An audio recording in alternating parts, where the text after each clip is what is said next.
Welcome back, Aztec Nation, to our 100th episode of the Sons of Montezuma podcast. It's your host, Matteo. You can find me at MatteoSanDiego on Twitter.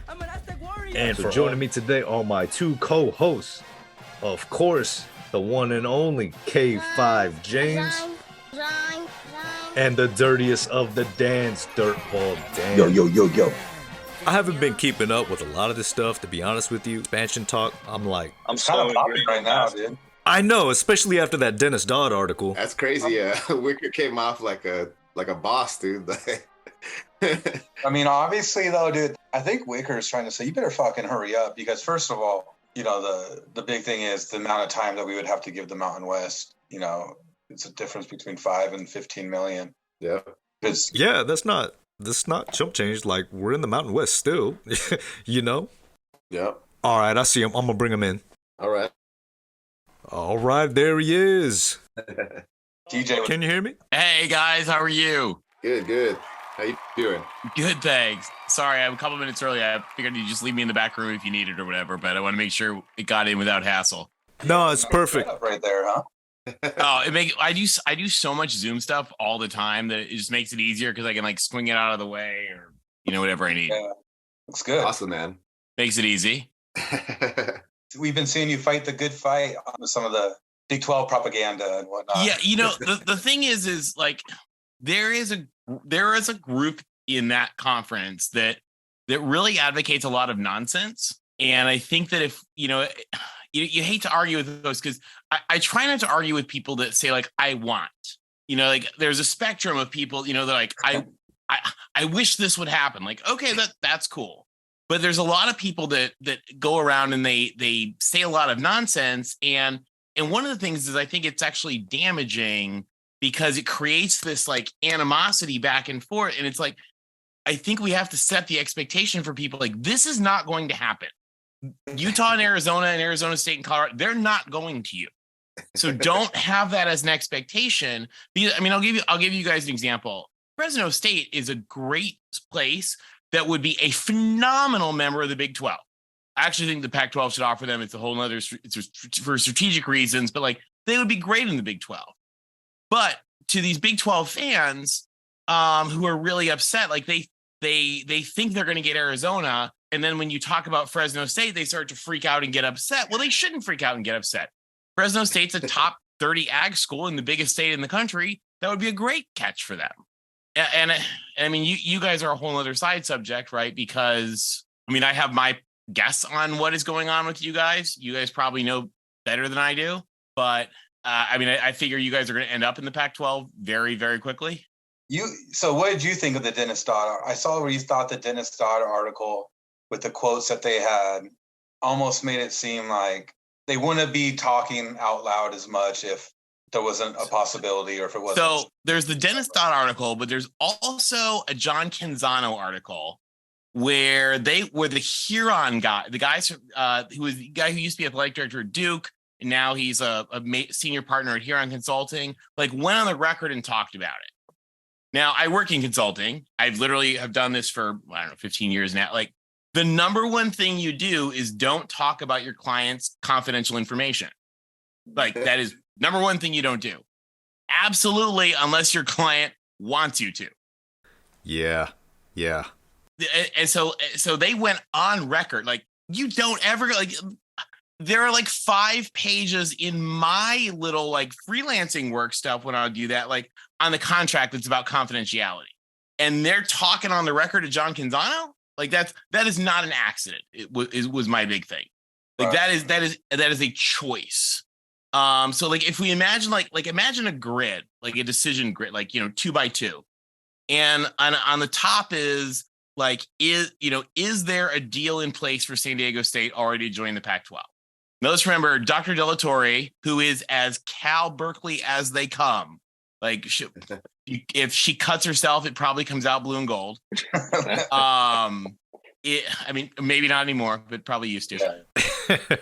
You think about her, like she was on the phone. She was meeting with Dr. Cauchi, the Washington president, who's chairman of the Pac-12, like the day after USC and UCLA left.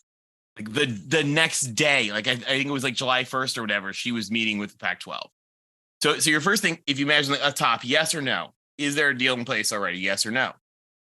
And then the next question would be, is the Pac-12 cool with San Diego State talking to the media? Yes or no? Like, imagine these boxes.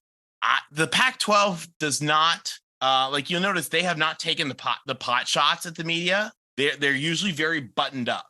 So I just can't imagine that San Diego State is talking this openly if they're not okay, if the PAC is not okay with it. Like if I was the PAC and I was evaluating and somebody was talking out of school, that's like the worst thing you could possibly do. So we're not talking insider information here. We're not just like, we look at behavior, we look at organizational behavior, and I just can't see a world where San Diego State doesn't feel comfortable and where the PAC is okay with this. One of the arguments, and actually I was just watching a Big 12 podcaster talking about this, they think San Diego State is playing brinksmanship with the PAC. Like they think that you guys are your folks are like threatening the PAC. Like, well, if you don't take us, we'll go to the Big 12. And absolutely, I mean, if that's the case, you should. Except I don't think you can. That's another side subject. I don't think they're playing brinksmanship, because if you play brinksmanship, Stanford doesn't play brinksmanship because Stanford doesn't care. Yeah. Like Honey Badger, Stanford doesn't care. So Stanford and Washington are not intimidated by San Diego State's brinksmanship at all. And in fact, I think that would be a giant negative. Like, I think if you were threatening them, they'd be like, yeah, we really don't need you at all. So yeah. I think they're okay with it. Again, this is my own personal guess, because I don't see a world where those people talk to the media and it's not okay with everyone involved. And I think that there's we're not putting tinfoil hats on.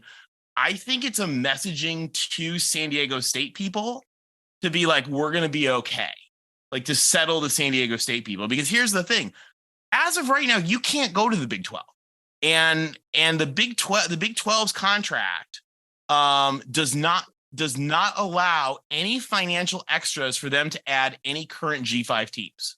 It doesn't. And that's been confirmed by Fox, by ESPN reporting, and the Baylor athletic director has confirmed that those were correct. We haven't seen those documents. We haven't seen the contracts, but there's reportedly $0 for them to add you. So I don't think they're adding you.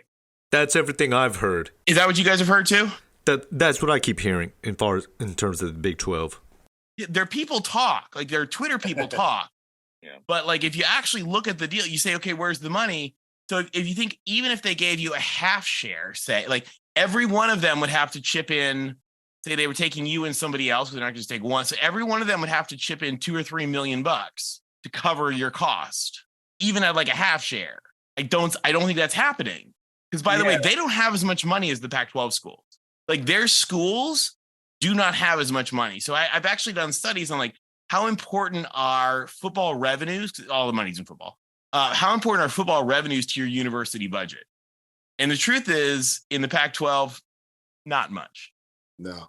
For example, at Washington, we use them because they're chairman of the conference. The athletic department is 1.3% of Dr. Cauchi's budget responsibility. Wow. 1.3.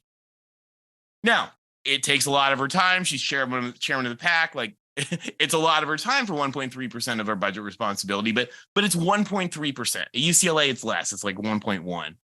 The average Pac-12 school has a academic budget of something like I publish these numbers, but it's something like $2.5 billion is the average academic budget of a Pac-12 school.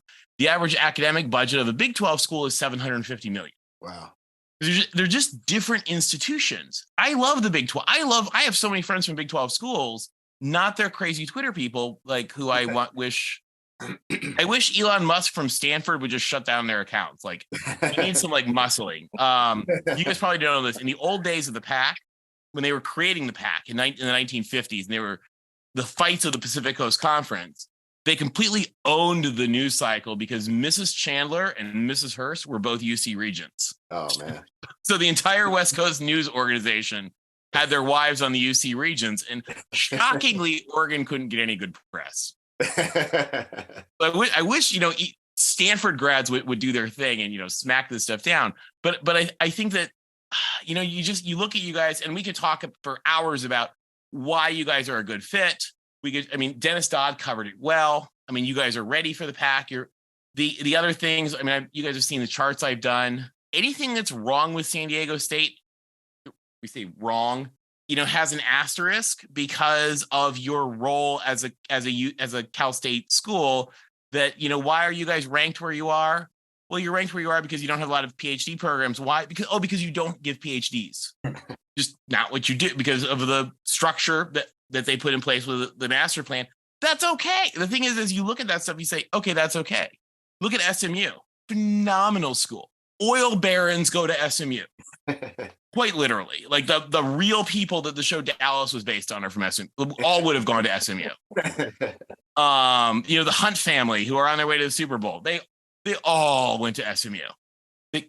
One kid's still there. So, the thing about why is SMU not? They don't have a med school, so they don't have hundreds of millions of dollars in research, and they don't do like a lot of graduate science stuff. Cal has run the nuclear weapons of NATO basically since nuclear was invented.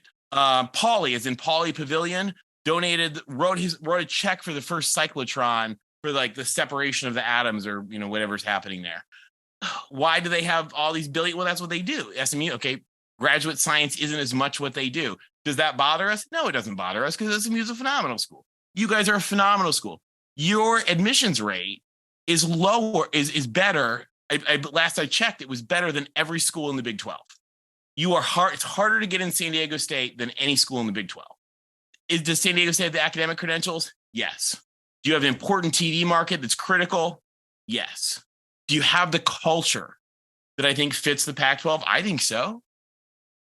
And the other big thing, and this is something that like we don't understand in realignment because it's really hard to quantify, is like, do you have leadership that the conference trusts, that the conference believes in its values, and you have like hungry leadership that are like, I want to do great things, like build a whole new campus and a $300 million stadium for the whole city.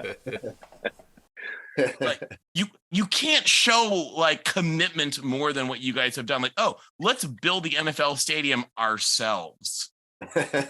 I think building that whole campus expansion, it was something that us here at Sons of Montezuma, we actually were very on the front lines campaigning for here in San Diego. So we recognize the sizable investment that was made for that. It's the center of the city, the center of the county, if you really look at it from that view.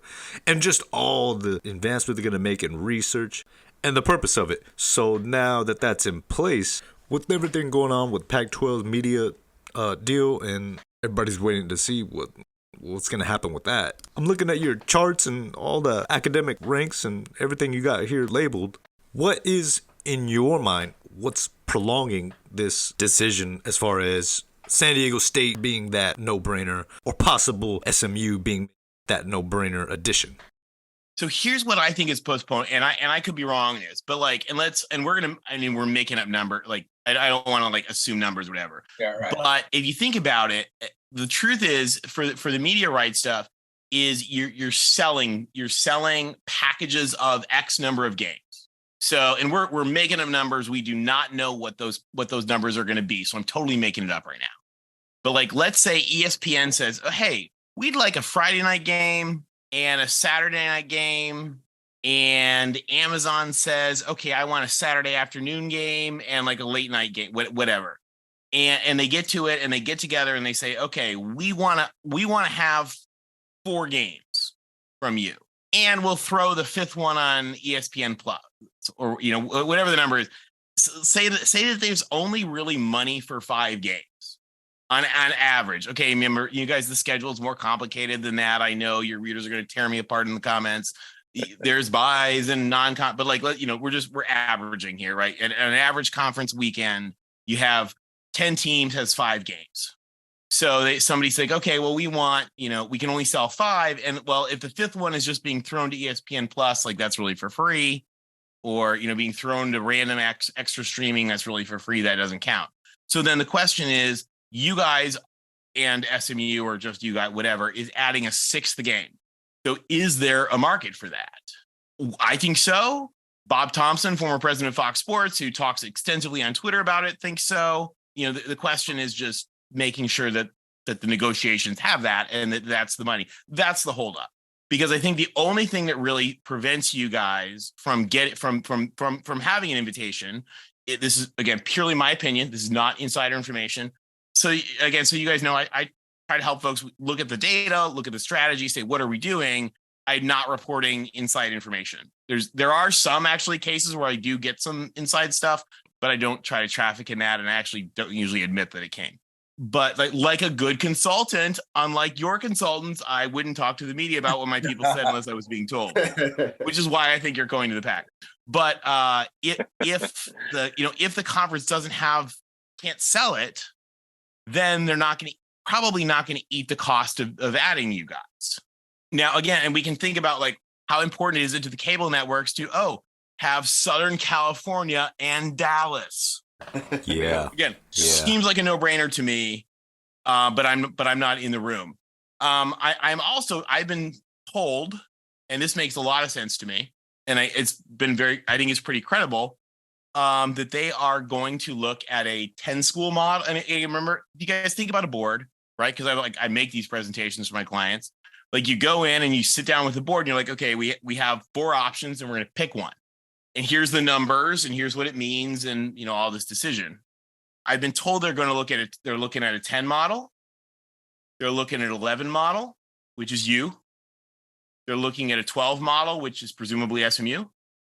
And then I'm told they're looking at a 16 model. Oh, wow. And the question would be, if we're going to go to 16 anyway, should we just do it? Yeah. And I'm told that 16 model does not look like what people would think it would look like.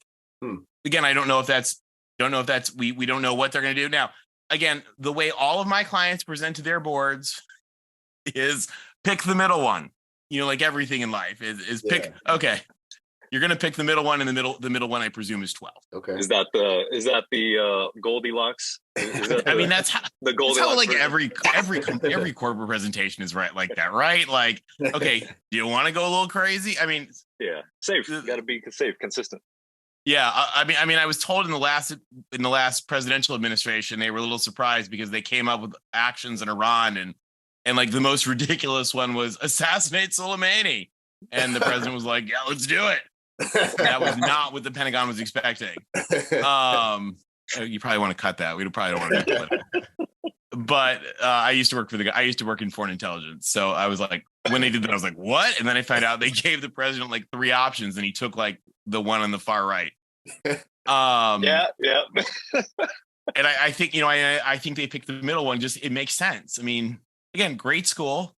You guys know this, but why do these schools need a presence in Southern California? Because how many kids from Arizona and Arizona State are from Orange County, San Diego County, and LA County? Yeah. James knows all about that. Yeah. I've been talking about it for anytime this discussion comes up. I know back in the early 2000s, late 90s, the coach at, I want to say it was U of A or ASU, I can't remember which one, tried to focus on Texas recruiting. Tried to shift away from California and go to focus on Texas recruiting, and it was a disaster. It was terrible. They didn't recruit as well. The team was terrible, and they finally said, "Hey, we got to abandon this and go." They fired that coach, and then they went back to focusing more on Southern California. And you know who believes that even more strongly? The directors of admissions, which dictates, like, as much as we think about like football recruiting. What the director of admission, where do we get our students from? Yeah, is enormous. And where do our alumni go to live after they graduate? They all go to California. And by the way, is there a certain really wealthy school in Dallas that has a lot of California kids? There is SMU. and where do SMU kids go? They stay in Dallas, a lot of them. They go to New York City and they go to LA. So the importance of being around your alumni is huge. Like, they want to have alumni events where alumni are mingling, and it's fundraising. Washington has tons of alumni in LA. Oregon has tons of alumni in LA. Arizona State, like Michael Crone, when he they probably have fundraising target. They're like, when we go play USC, we want to raise $50 million. So like, get ready to schmooze in these pep rallies and fundraisers and all this. So like, it's really important for these folks to have games in Southern California. And unless we're going to start a team at UC Irvine, the only team that's not in the Big Ten is you. So, I mean, I think it's a no-brainer. But again, the only thing that I think sabotages it is, for whatever reason, if the media, if the media numbers come back and they're like, literally, we don't have the money for this.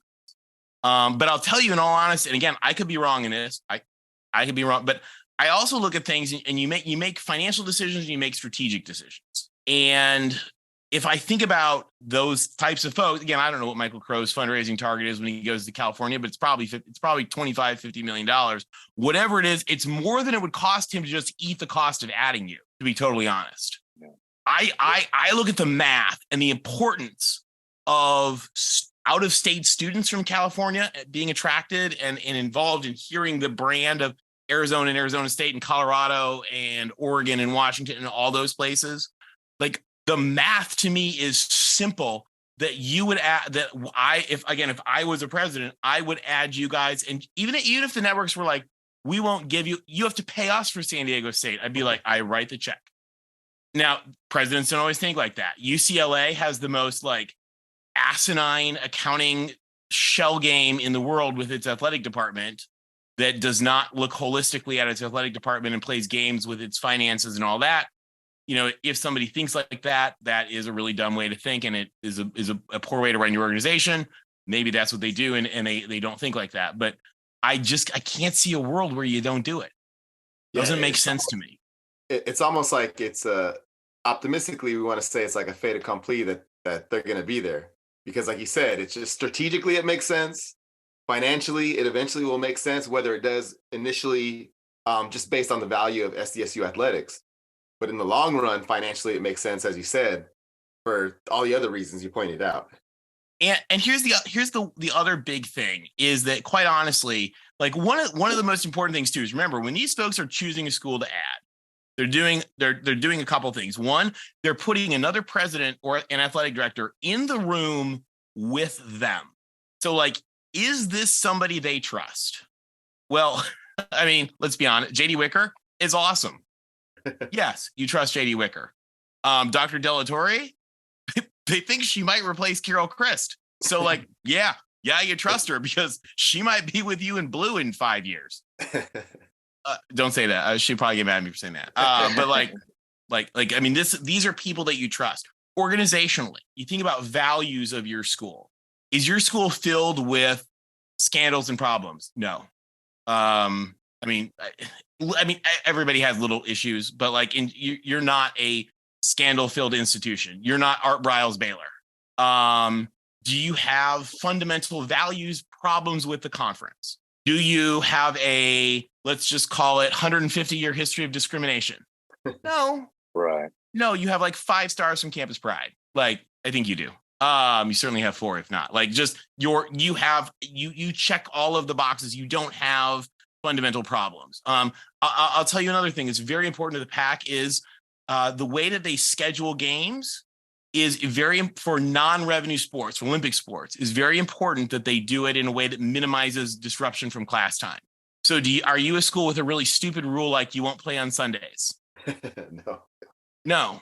Well, guess what? The school that doesn't play on Sundays and has a 150-year history of discrimination has never been considered for Pac-12 membership. It's not that they were rejected, it's that they've never been considered. Yeah. Like their consideration is like an anthill in my front yard, like not really considering the anthill for membership, not considering that school for membership. And it's just not happening. The reason you guys, I think, aren't in the PAC already is that this is all about TV money in a lot of ways. I mean, TV money has to drive it. They tell us that in the old days, the entire Southern California market was already allocated to the PAC. So you added no money. No, you added no financial value. Like anybody else adds more dollars than you did. The same reason Gonzaga is of no value to the PAC, I don't think, in Washington, because like, oh, we already have 100% of that state's TV value. Now that has changed, and you own Southern California as far as they're concerned. So I look at it and I think it's a no-brainer. You bring up Gonzaga. That's interesting. So you're the one that thinks Gonzaga makes no sense. to the Pac. Pac-12. Yeah, and it would be like I think it's a brilliant ad for the Big 12. I think it's a terrible ad for the Pac. Okay. And I'll tell you why, because BYU needs a travel partner. Yeah, I think your travel partner would be Utah, quite honestly. So the thing of it is, if you think about it, like you go play volleyball, right, on like, I don't know, Thursday and Friday night, Thursday and Saturday day, or you play water polo maybe on Friday and Sunday, whatever the days you go. The thing is you make one trip and you do 2 games typically. So if you're the poor Big 12, and by the way, it's a nightmare for them to travel because like they are located nowhere near major. They have no easy access to major airports. Like I've been to a lot of these schools. Actually, I work with a nonprofit group. So I work with students from 250 different universities and have for like almost 20 years. So like I've been to a lot of these different schools. And like, let me tell you sit on the bus from the Kansas City airport to try to get to Kansas State. And it's 4 hours or something like that. I mean, all these places are so far away. Every Pac school is located near a major airport. With Oregon, a little exception, and Wazoo is kind of a pain. You got to switch plane, but those are the only 2 that are far. Everyone else is by a major hub airport. And so you need that access to be able to play 2 games. So for the Big 12, for example, they're going to have teams from Central Florida and Cincinnati going to play BYU, flying across the country. They're going to play 1 game. So Gonzaga adds a lot of value to BYU as a travel partner. And the other thing is they don't play football. So they're basically free to add. Like their whole rev, I think you could get Gonzaga for, I don't know, $4 or $5, maybe $6 million a year. It's kind of a rounding error. It's not a football ad. So you can get the benefits of adding them, and you get the benefits of a West Coast presence, more West Coast presence for them without losing football money. For the Pac, we're good on the West Coast. We're good in the state of Washington. And all Gonzaga does is mess up your scheduling because you're adding a 3rd team in Washington. So unless you're going to add like the University of British Columbia, which I actually think would be a brilliant ad. It's a whole other side. I've heard people talk about that, actually. Yeah, it's a great school. And they've thought about switching to the NCAA, but then there was like some national pride issues and people were like, we cannot have that. Like, yeah. But I think it would be a great ad. But yeah, unless you're going to add UBC, what are you going to do with Washington and Wazoo? Because you're talking about all your other sports. And the thing is if you have the chance to add like Michigan or whatever, you're like, you know what? We'll do it. We'll figure it out. It'll be a pain in the butt. We'll do it. But if it's Gonzaga, maybe. Yeah. I mean, the other thing is Washington, for example, does $1.5 billion a year in federal research. You guys have heard about how like your research, because again, you guys don't have PhD programs, so you don't do as much of this stuff. You're at what, 140, I think, this year or something? Yeah, something like that. Yeah. You know what Gonzaga is? 500,000. Wow. I mean, it's a tiny Jesuit school. It's a great school. It's an awesome school. By the way, I love the Jesuit. I think a little Jesuit influence in any boardroom is probably a good thing, especially maybe a room with a couple of the other schools in the Big 12. Like they could use some Jesuit help. But it's a great school, but I don't think it adds value for the Pac. Now, the one situation where it might, and again, we're making up numbers here because we don't know what those numbers are, would be if the TV people say to the Pac, this will be a TV decision. You can go to 11, but not 12. In that case, the Pac might look at it and be like, well, we want to have an even number in our Olympic sports because that makes a big difference. And maybe they do something like that there. But, or maybe at that point, why don't you just do UC San Diego then? If you need a pair, where else could we find? Oh, and by the way, UC San Diego is ranked higher than any Big 12 school by far. Oh yeah. So anyway, don't put that in. Don't. Well, I wanted to ask you this because I think it was maybe about a week ago. I saw some of your tweets coming out after. I was mouthing off. The Pac-12 kind of cleaning house a little bit because some of the. I think they need to clean house more. But go on. Yeah. Well, I'm interested to hear your opinion on that. Do you still stand behind, why maybe that's also prolonging because, just all the mess going on there? No question. There's no question. Yeah. That is why this is the deal went on. So let's back up. Do you guys know what actually happened in that? Did you guys read the whole saga? It's really not that big a deal. I mean, Okay. it's Comcast being inept. I mean, have you guys told your readers? Do you guys want like the quick mini story on what happened? Yeah, you can summarize it real quick. That'd be Okay. So, and feel free to cut. By the way, feel free to cut out whatever you want. By all means. So basically, what happened was the Pac-12 networks have distribution deals with Comcast, and they get a certain amount for every subscriber. And it goes, if it's on your package, they get an amount from Comcast. Now, this is a number that Comcast computes based on Comcast internal data, and you have like no say over it. Like they just send you a check and a statement. It's like, yeah, this many subscribers, and here's your check. You can't verify that. You can't do anything like that. So these numbers are apparently wrong all the time. The TV people, I'm not a TV person. The TV people say this stuff's wrong all the time. It's a pain in the neck. It's such a mess that there's like specialty auditors who specialize in doing this, like analyzing this and trying to reconcile it. And you have overpayments and underpayments and all this. So this is 10 years ago or whatever. So we're talking like 2012 or something. The Pac-12 networks start. They have this deal with Comcast. They're going along. About 2016, the Pac-12 is angry because they think Comcast is actually underpaying them. They think they're not getting enough. So they say to this specialized auditing firm, I don't know what firm it is, we want you to come take a look at this. And then this is not the financial auditors. This is not Deloitte, KPMG, whoever. This is the special media auditing people. So they come in and they do these calculations. They come back and they say, actually, you're not being underpaid. You're being overpaid by $5 million a year. And the PAC is like, again, this is the CFO and the network people are like, that is bullcrap. You suck at your job. We think you're wrong. Stop. Get out of here. And now I don't know. I mean, these people are not idiots. They've had very successful media careers. They're not like doofuses. We can make fun of Larry Scott all we want, but like these guys weren't stupid. So like they had a reason to think that. We don't know what it was. But here's the thing. When the auditors come to you and the auditors say, you're being overpaid $5 million, you don't throw them out and say you suck. You have to look into it. And you have to notify the board. And you probably have to notify the actual auditors, like the KPMG and the Deloitte people, because they're going to need to look like you need to figure it out. Right? It's like parents, like your teacher was like, oh, the kid's doing that. Like you need to, okay, maybe it's true. Maybe it's not. You need to figure it out. And they didn't. And they let it go. And every year Comcast kept writing more checks. And then all of a sudden, as part of this media negotiations, they're looking at, and apparently what it was really, and again, I don't know the exact details, but it was like, if you had like a sports subscription and a regular subscription, like in this certain people that overlapped, they were double paying.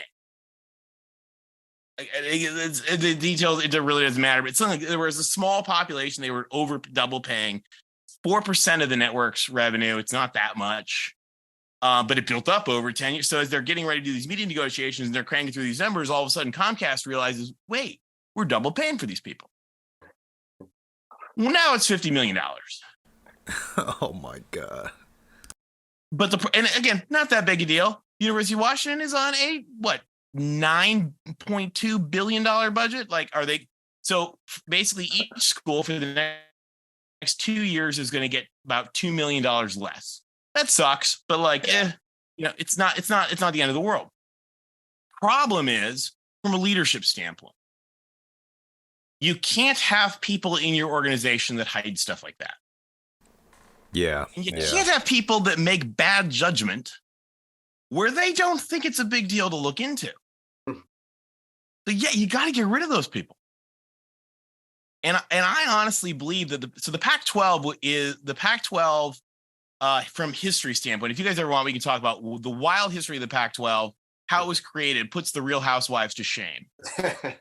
Truly wild creation. The Pac-12 did not start in 1915. There was a series of coups in the Pacific Coast Conference, and the Pac-12 was started in 1959. They dissolved the Pacific Coast Conference, literally threw out half of them to die alone in the northern woods. UCLA announced, like the Syrian government, UCLA announced they were severing athletic relations with the Northwest.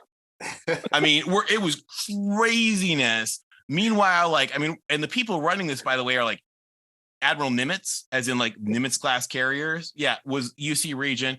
Ambassador Pauly, who's like one of the most fascinating Americans ever, who literally chose like 4 U.S. presidents himself personally, was the chairman of the UC Board of Regents. Like, I mean, this stuff is wild.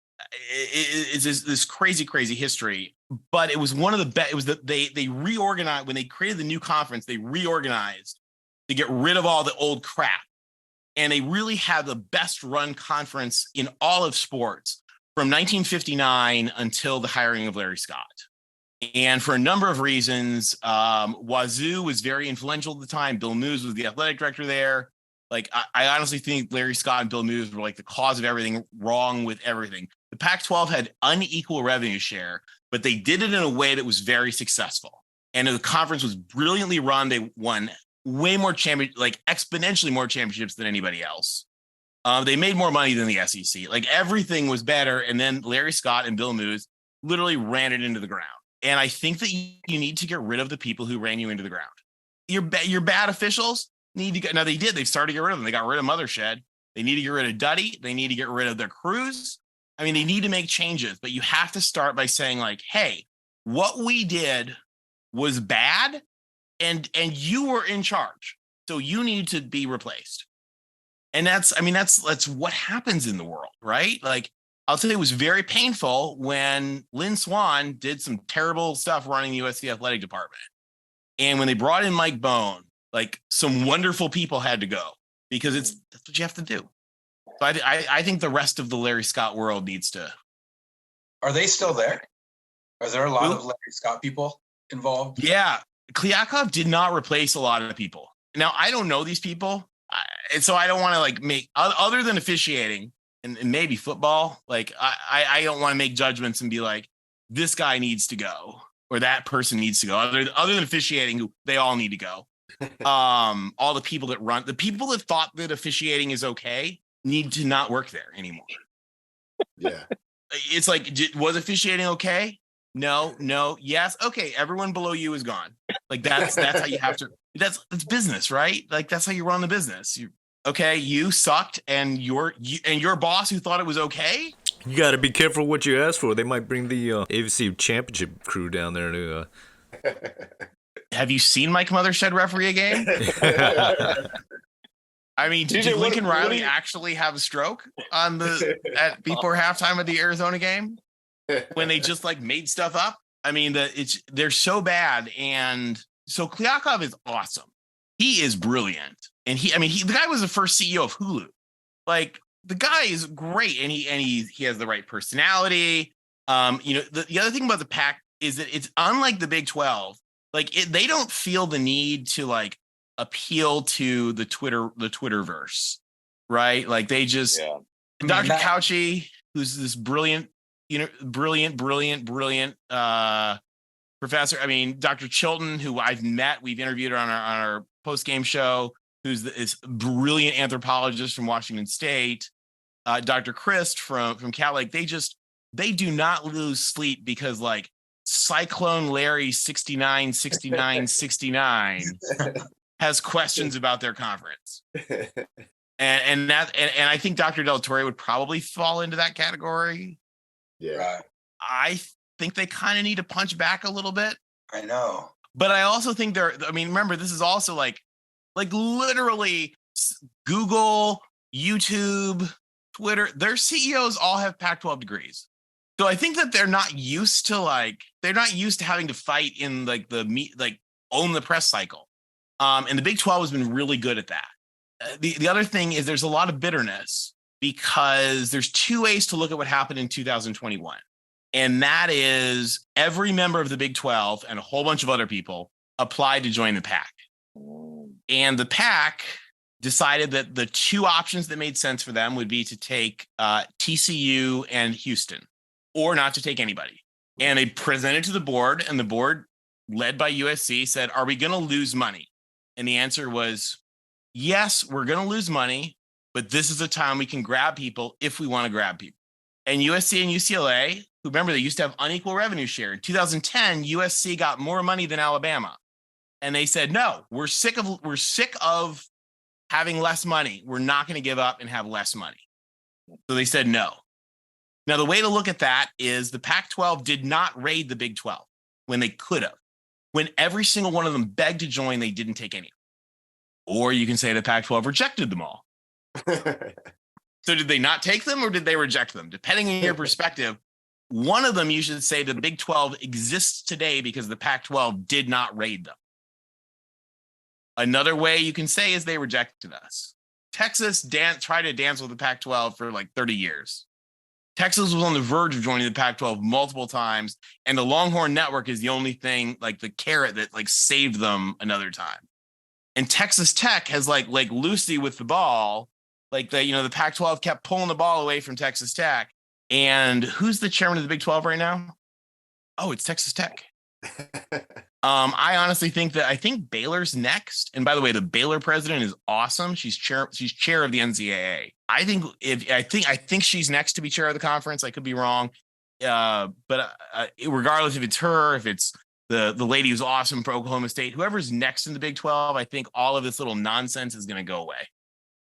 Yeah, it'll be nice just not to have to deal with that in the Twitter sphere. Like it's silly, right? Because here's the thing. I talked to John Kurtz once about this because we laughed, and this was before the USC-UCLA stuff, so before there was the animosity. And he's a Kansas State guy, and I love John. John Kurtz is awesome. He's a great guy. He's a friend of mine. But we were talking about, I said, you guys hated Texas. Remember, the Pac-12, we have 5 Texases, and maybe one of them is okay at football. Like the attitude that they can't stand about Texas, we have 5 of them. And things that holds the pack together sort of is its academic snottiness in a good way. But Kansas State people would have hated it. Yeah. They would have hated it. And I think you guys would be good. I'll tell you another thing that I think would be fantastic about having San Diego State there. So UCLA Cal used to be called All University Day. I don't know if they still technically call it that, but whatever. But it was like they would have like that weekend. They would have all of the UCLA Cal everything at the same time, and it was this whole big like celebration of the university. Like I think that San Diego State versus Cal should be a joint like CSU UC like big togetherness state thing. I think that there's so much cool potential. I think you play the game in LA, to be totally honest. That'd be awesome. Like I think you can make it like Florida, Georgia. Yeah. Or like Oklahoma, Texas. Like when Cal and San Diego play, they play it in LA. I think there's so much cool potential for that. That is a brilliant idea. That's a great like ingrained rivalry. The whole Cal State versus UC thing, man. Oh, and you do it all, right? Like you do it at like maybe the baseball teams play it like you don't have baseball in the fall, whatever. I don't know. I was gonna say you have the baseball teams play at Dodger Stadium, but they don't play baseball in the fall. You have some soccer teams play. You have whatever. You do it all, and you make it this whole big like LA weekend thing. Like how cool would that be? The governor flips the coin. So much cool potential that I think is really important, and I think it's great, and also. I don't know if you guys know this. Dr. Kerr, the legendary president of the UC system, who wrote the master plan of 1960, used to believe that he was a bigger advocate for the Cal State system than most of the Cal State presidents. Wow. He's like, these schools are important because there was a scripted thing like, engineering and teaching and nursing and accounting. Like he's like, we need these things. He's like, the state needs our Cal State schools to be phenomenal. And so he was a huge proponent of like we need to build this phenomenal system because, at the time in 1960, they were pretty disparate institutions. And he's like, we need to bring this together and make the Cal State system like also the greatest in the world at what it does. And he doesn't get credit for that because people trash on him because of the whole PhDs thing. But like he was really big on like we want this to be the best in the world at what it does. And so, I think the more that you focus on that and you link, and now I think now it's time to link you guys in. Like, you need to sit at the table with Berkeley. I'm curious, what drives you, because you're very passionate about the Pac-12, but also the state of California. But now USC, they're on the way to the Big Ten, right? So what are you going to do with yourself? Are you still going to be this passionate when it comes to how the Pac-12? Big Ten family. So I was excited about this. Yeah, My okay. dad played for Duffy at Michigan State. And I went to USC and love USC, fight on Trojans. Went to grad school back out east in Philly. But I've worked because I started working with students from, and it started on the West Coast. I help do leadership development for a fraternity organization. And so we have 275 or something different groups around the country. And so, I've been to just about all those schools in California. I've known those kids for years and years and years and years. And now terrifyingly, some of them have like their kids who've like started to pledge. And so, to me, these aren't just like teams on TV. These are groups of people, and they're people that have gone on to have families and like their kids, and like, so that's how I see the different schools. I see them in terms of always in people, and the stories of people. The other thing is I believe that the institutions use the sports teams to help them succeed as institutions. And I think that you guys particularly, and SMU too, because SMU's done it before. You guys have done it before. We've really sort of stratified the sports world. But like, I'm old enough to remember when you guys used to fill Jack Murphy. Yeah. Like I was a kid, like watching Marshall Faulk on my like little old TV in my bedroom. Yes. I love that show. Right? Like they filled Jack Murphy. I don't know if they filled, but like there were tons of like, so one of your questions always is you look at a school and you're like, okay, what's their ceiling? Can they grow to do what we want them to? Well, you've already done it historically. So your ceiling is good. SMU, they used to fill Texas Stadium. Yeah, they've done it. The awards that we give are named after their players. Not even the Pony Express stuff. So as my friends live there, I like to say, they pioneered NIL. I honestly think that that USC and UCLA will be great in the Big Ten. The Big Ten does some stuff that the Pac-10 should do as well. So the Big Ten is wild. The financial benefits of being in the Big Ten academically are dwarf the sports benefits. Yeah. So, for example, when you join the Big Ten, your library is integrated into all of the other Big Ten libraries. Your purchasing is integrated into Big Ten purchasing. So, for example, the Big Ten just renegotiated their car rental agreement, the discounts with Hertz or whoever. And the Big Ten schools are going to save another like $3 million a year on the new contract off the old contract because they've aggregated all their purchasing to negotiate it together. They integrate like their cybersecurity and their technology development and their periodicals purchasing and their journal subscription. Like all of this stuff is integrated for the Big Ten academically. They pool their research together. They do their leadership training together. So, for example, if you're the head of history department at Wisconsin, you're a history professor, you're not going to be head of the history department. You go for leadership training with the head of the history departments of the other Big Ten schools. Then they hire each other's students as professors. Like, to presidents, this stuff is more important than sports. Yeah. Chicago stopped playing football. They didn't stop being in what today it's a different name then, but in the BTAA, they're still a member. Like when you look at like the academic, like apply to the Big Ten, you look academically, what's the first one? C, Chicago. So even though they're Division III in sports now. So it's just the Big Ten is its own thing. I think it's gonna be great for USC and UCLA. The thing I worry about for the Pac is I could see them losing one more team, maybe even two.